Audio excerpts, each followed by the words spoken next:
Hello friends, हमने पिछली video में ये जाना था कि बजट क्या होता है, बजट निर्माण किस प्रकार होता है और बजट निर्माण की जो प्रक्रिया होती है उसमें 5 चरणों के बारे में हमने शॉर्ट में जाना था। प्रथम चरण की हमने बात भी कर ली थी कि प्रथम चरण में जो बजट का जो ढांचा होता है वो तैयार किया जाता है कि किस प्रकार बजट का निर्माण किया जाता है, वो ढांचा उसमें देखा था। जो 4 चरण बाकी के जो बचे उनकी चर्चा अपन इस वीडियो में करने वाले हैं, तो इस वीडियो को आप पूरा देखना न भूलें। जो द्वितीय चरण है उसकी बात अपन करेंगे, फिर तीसरे चरण की, फिर चौथे चरण की, फिर पांचवें चरण की। तो इस दूसरे चरण को देखते हैं, ठीक है। तो शुरू करते हैं वीडियो को। इस चरण में क्या होता है कि जो बजट होता है उसका दस्तावेज तैयार किया जाता है। यानी बजट में क्या आता है, आय और व्यय। बजट का दस्तावेज तैयार करना इस चरण में किया जाता है और इसको शॉर्ट में क्या है, ये बजट का दस्तावेज की आय और व्यय का विवरण तैयार करना। आय और व्यय का विवरण तैयार करना ही बजट दस्तावेज कहलाता है। देश में कितनी आय होने वाली है और कितना व्यय होगा, कितना खर्च होगा, उन सभी आंकड़ों को एकत्रित करना ही बजट दस्तावेज कहलाता है। शॉर्ट में यहाँ पर लिखा हुआ है, ठीक है। तो ये जो प्रक्रिया है कि अपन बजट के जो दस्तावेज है, आय व्यय का विवरण किस प्रकार एकत्रित करेंगे, वो सारा दे रखा है इसमें। वो सारी प्रक्रिया दे रखी है कि हम बजट का जो दस्तावेज होता है, आय और व्यय का विवरण किस प्रकार अपन तैयार करेंगे, वो यहाँ पर दे रखा है। और वो ही सारी चीजें द्वितीय चरण में होती हैं, ये ध्यान रखो।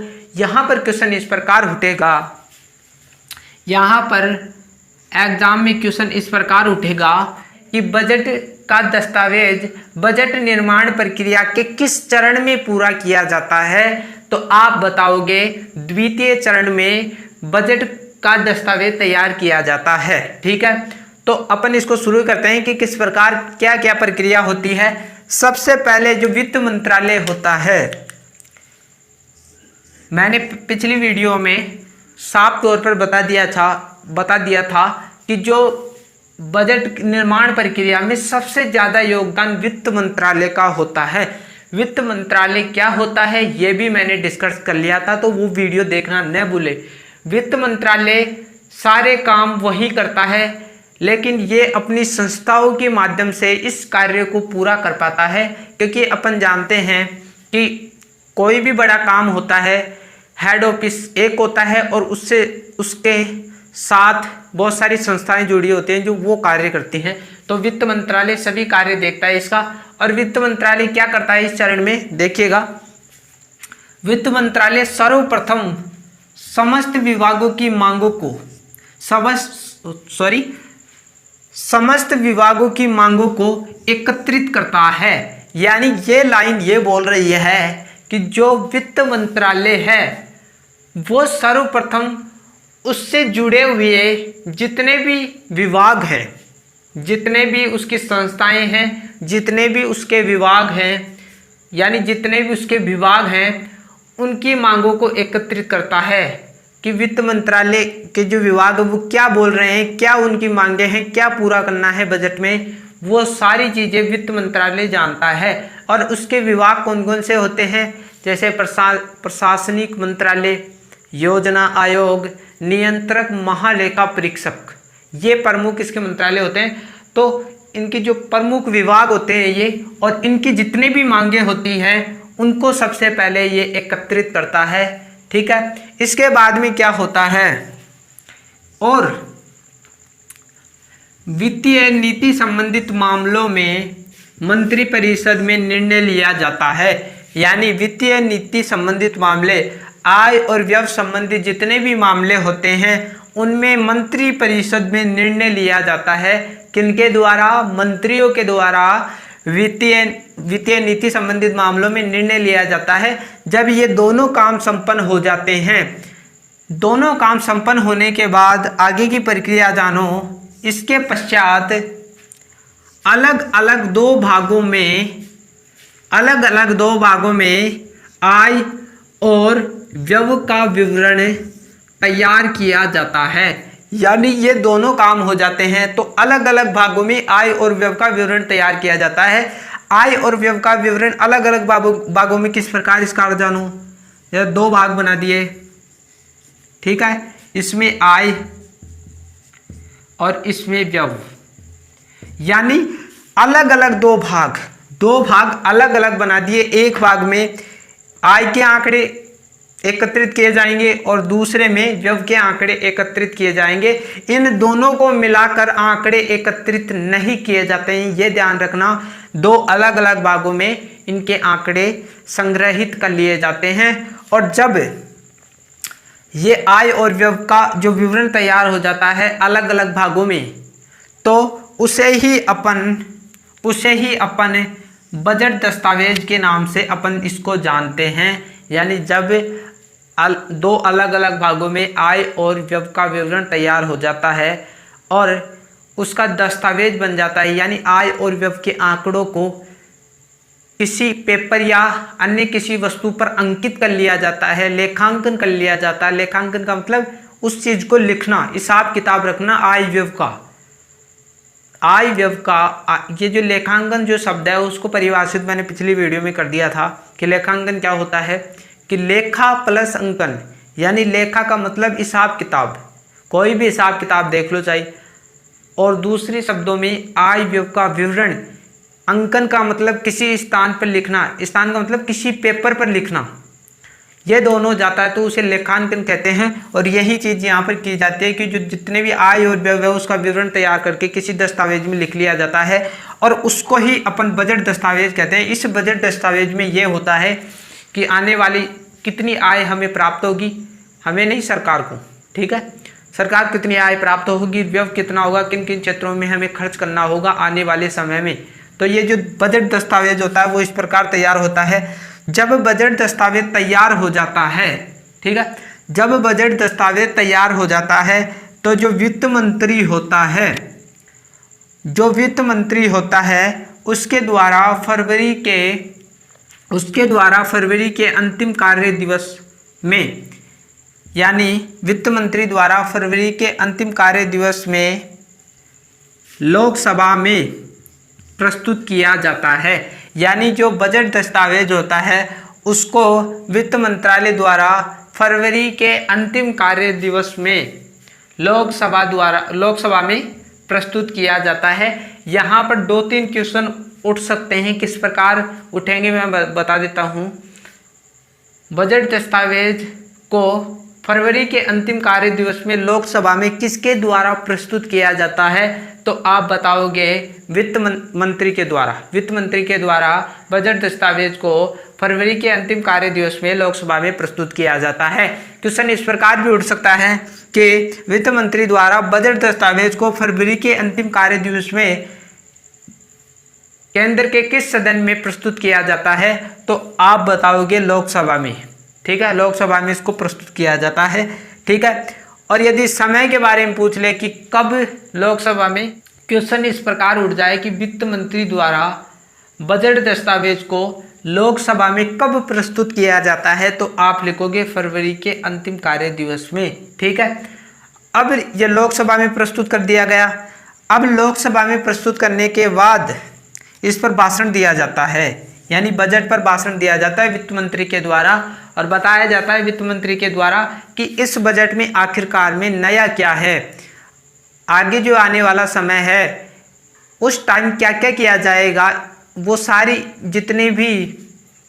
जितनी भी योजनाएं हैं वो उसमें बता रखा होता है। और वो लोकसभा में भी बताता है भाषण के द्वारा कि बजट में और क्या खासियत हैं, क्या क्या चीज़ें, वो सारा उसमें डिस्कस कर देता है। इसके पश्चात फ्रेंड्स तीसरे चरण में क्या होता है, तीसरे चरण में संसदीय चर्चा के बाद संसदीय अनुमति प्राप्त करना, यानी जो बजट है, बजट का जो निर्माण चल रहा है वो तीसरे चरण में संसद में जाएगा और संसद में उस पर चर्चा की जाएगी। और चर्चा करने के बाद, यानी संसद पर चर्चा करने के बाद उसको अनुमति दे दी जाएगी कि उसको पारित कर दिया जाए, ऐसी अनुमति मिल जाएगी संसद द्वारा, ठीक है।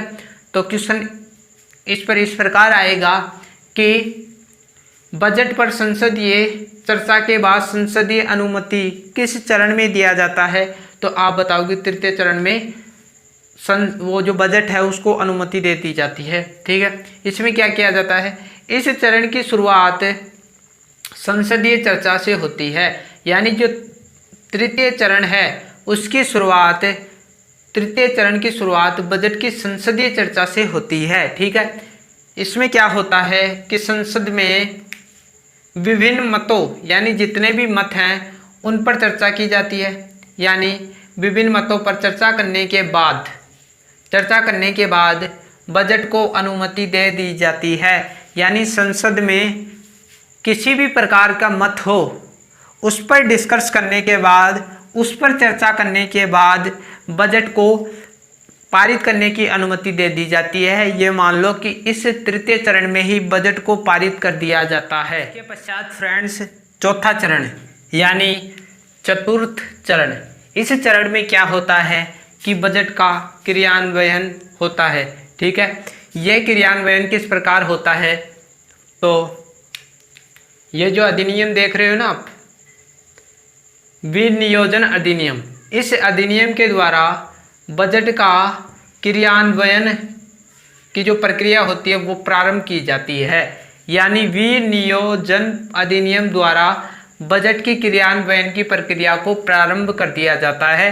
क्वेश्चन यहाँ पर इस प्रकार उठेगा कि बजट के क्रियान्वयन की प्रक्रिया किस अधिनियम द्वारा प्रारंभ की जाती है, तो आप लिखोगे विनियोजन अधिनियम द्वारा बजट के क्रियान्वयन की प्रक्रिया को प्रारंभ कर दिया जाता है। ठीक है, आगे देखो, बजट के क्रियान्वयन में सामान्य 5 प्रक्रियाएं सम्मिलित रहती हैं। यानी बजट का अपन क्रियान्वयन कर रहे हैं तो इस बजट को 5 प्रक्रियाओं से गुजरना होता है। और 5 प्रक्रियाएं क्या क्या हैं? पहली प्रक्रिया है वित्तीय स्रोतों का एकत्रीकरण। यानी जो वित्तीय स्रोत हैं, आय व्यय के जितने भी स्रोत हैं उनको एकत्रित कर लिया जाता है पहली प्रक्रिया में। दूसरी प्रक्रिया में वित्तीय संसाधनों का संरक्षण, यानी वित्तीय संसाधन जितने भी हैं उनका संरक्षण करना, उनको बचाने के लिए क्या क्या उपाय किए जाएं वो इस प्रक्रिया में किए जाते हैं। तीसरे में वित्तीय संसाधनों का वितरण, यानी वित्तीय संसाधन जितने भी हैं उनको बांटना, वितरण करना, ये तीसरी प्रक्रिया इसकी। और चौथी प्रक्रिया क्या होती है? सरकारी आय व्यय का लेखा क्या होता है?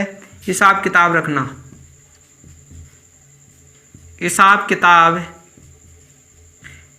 यानी हिसाब किताब रखना, किसी भी चीज़ का हिसाब किताब रखना। ठीक है, तो सरकारी आय व्यय है उसका हिसाब किताब रखना इस चौथे प्रक्रिया में की जाती है। और पांचवी प्रक्रिया क्या होती है? लेखांकन। लेखांकन के बारे में मैंने पहले बता दिया था। यदि इसका संधि विच्छेद करोगे तो लेखा प्लस अंकन, यानी लेखा का मतलब हिसाब किताब और अंकन का मतलब किसी चीज़ में लिखना, उस चीज़ को लिखना, किसी चीज़ में लिखना, यानी हिसाब किताब को किसी जगह लिखना, यानी किसी पेपर पे लिखना ही लेखांकन कहलाता है। इसके पश्चात फ्रेंड्स पांचवें चरण में सीधा सा है कि इसमें क्या किया जाता है? इसमें है ना वित्तीय कोषों का लेखांकन और लेखा परीक्षण किया जाता है। यानी वित्तीय कोष यानी आय व्यय के जितने भी आंकड़े हैं, आय व्यय सम्मिलित है और जितना भी पैसा है, धन है, उसका लेखांकन करना, यानी इनके जितने भी आंकड़े हैं उनको, उनका जो हिसाब किताब है उसको लिखना। यानी लेखांकन का मतलब ये होता है कि हिसाब किताब को किसी चीज़ में लिखना, किसी पेपर पर लिखना, उसे लेखांकन कहते हैं। तो वित्तीय कोषों का लेखांकन करना और उसके पश्चात जो लेखा है उसका परीक्षण करना, उसकी जांच करना, यानी जितना भी अपन के पास में आय व्यय है उसकी लास्ट में जांच कर ली जाती है कि ये सही है या गलत है। लेखा परीक्षक यही है कि जांच करना, बजट की जांच करना इस लास्ट वाले चरण में किया जाता है। तो क्वेश्चन इस प्रकार यहाँ पर ये उठेगा कि बजट निर्माण प्रक्रिया के किस चरण में बजट का लेखा परीक्षण किया जाता है। तो अपन बताएंगे 5वें चरण में बजट का लेखा परीक्षण किया जाता है, उसकी जांच की जाती है। तो फ्रेंड्स, आज की वीडियो में इतना ही। मिलते हैं अगली वीडियो में एक नए टॉपिक के साथ। यदि वीडियो अच्छी लगी हो तो लाइक, सब्सक्राइब और कमेंट करना ना भूलें। Thank you.